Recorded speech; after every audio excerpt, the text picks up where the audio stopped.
There's 3 rules we have to unlearn about the muscles. One of those rules is that I like to say there's no such thing as a tight muscle. Your muscles are being told calculatedly and deliberately to not let go. And the moment that the information stops coming in, the muscle ceases to contract.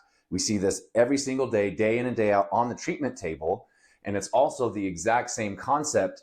If you were to get paralyzed and that nerve can no longer communicate to those muscles, they're no longer going to contract. And therefore, if you have tight hip flexors your whole life and you get paralyzed, you'll no longer have tight hip flexors because the nerve can no longer communicate to the muscles to tell them what to do. Second is that there's no such thing as a weak muscle. It's actually what we call inhibited, because nerves don't just tell muscles to contract, they also tell muscles not to contract. So one of the ways that this inhibition works is a concept called reciprocal inhibition. And when one muscle is contracting, the opposing muscle is forced to relax or is inhibited.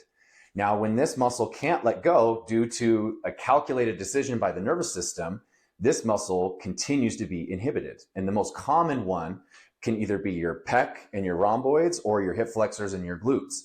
And all these people are trying to make their glutes stronger, but they are not going to be able to do that until first they're able to get the hip flexor to let go.